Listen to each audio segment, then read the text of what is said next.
Outros exemplos, né? Imaginem que eu desse para vocês duas pedras. E eu digo, uma é diamante e a outra é zircônia. Zircônia é um cristal que é bastante utilizado, né, em bijuterias, por exemplo, e que seria, não é uma, digamos, uma imitação de diamante, né? Ok? Bom, dei as duas pedrinhas para vocês e eu digo, olha, definam ou distingam quem é o diamante e quem é a zircônia. O que vocês iam fazer, tá? Aqui eu vou exemplificar para vocês duas propriedades que eu poderia distinguir uma da outra, tá? A primeira propriedade eu vou chamar de índice de refração. O que significa isso? Olha só. Sempre que a luz, né, ela incide sobre uma determinada substância, né, nós sabemos que ela acaba fazendo um determinado ângulo, né? Ela se desvia quando ela bate nas moléculas dessa substância, ok? E a questão legal aqui é que o diamante, por exemplo, ele possui um altíssimo índice de refração, né?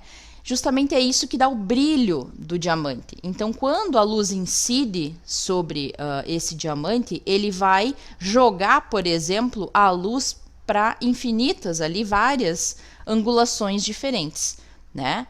E vai fazer com que volte essa luz e é isso que dá o brilho. Já a zircônia não, né? Então, quando ela incide, vai ter ângulos menores de refração, tá? Isso faz com que, por exemplo, quando eu olho para essa imagem, vejam que eu tenho algumas letras atrás. A zircônia, eu consigo quase, né, ou mais ou menos distinguir o que eu tenho atrás dela, né? Ou seja, seria essa pedra aqui, né? Eu quase assimilo que eu teria alguma coisa de letras atrás dela. Mas o diamante é impossível eu saber o que tem atrás, né? Então, isso já indica um alto índice de refração, certo? Então, aqui, índice de refração também é uma possibilidade de eu distinguir as substâncias.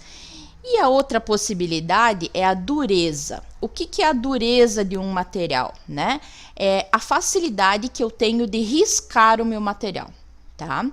Então, por exemplo, se vocês tivessem um giz, né? Eu acho que eu não tenho nenhum giz aqui, mas vocês sabem que quando a gente pega, por exemplo, a nossa própria unha, né? E tenta riscar um giz, facilmente eu arranco aquele pozinho do giz. Ou seja, a dureza do giz é muito baixa, inclusive é uma das menores que nós temos, né, de todos os materiais. Já o diamante, né, das substâncias que nós temos aqui na Terra, ele é o mais duro de todos, ou seja, ele apresenta a maior dureza. Significa o quê? Que nada risca um diamante a não ser outro diamante, tá? Inclusive, é por isso que eu utilizo pedras de diamante, por exemplo, na ponta de perfuratrizes, né? Quando eu preciso perfurar uma rocha, por exemplo, né? Então, geralmente, eles utilizam bem na ponta da perfuratriz um diamante, que é justamente para conseguir penetrar nessa rocha, tá? Porque a dureza dele é muito alta, ok?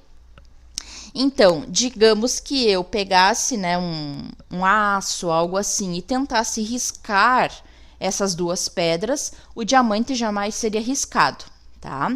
Então, de novo, eu ia concluir que essa primeira pedra aqui seria o diamante, né?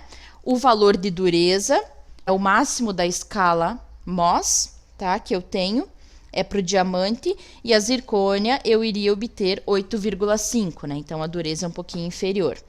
E o índice de refração do diamante é 2,42, né? Enquanto o da zircônia é 2,15, tá? Aí, eu mostro para vocês duas placas, uma placa de aço e uma placa de alumínio. Aqui estão elas, né? Vejam que elas são muito parecidas, elas têm a mesma cor, praticamente, né? O brilho também é parecido. Como que eu faço para reconhecer as duas, né? Bom, a dureza poderia ser uma possibilidade, né? Mas geralmente quando eu tenho esses materiais assim metálicos, pode ser que a dureza seja um pouco semelhante, né? E eu tenha que utilizar alguns métodos bem mais rigorosos para determinar a dureza. Então, somente de eu tentar riscar não seria possível, tá? mas teria uma outra forma. Por exemplo, se eu observasse a questão da resistência mecânica desses materiais, né? O que é resistência mecânica? Se eu aplicasse uma determinada força nessas placas, eu ia observar o quê? Que o aço, né, ele é muito mais resistente do que o alumínio.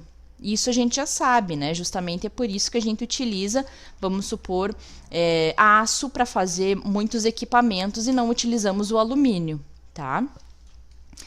Além disso, né, o que mais que nós poderíamos utilizar? A questão da maleabilidade, né, que teria uma certa relação contrária com a resistência mecânica, né? Então, o que é um material maleável? É quando eu exerço uma pressão, né, e eu consigo moldar esse material, certo?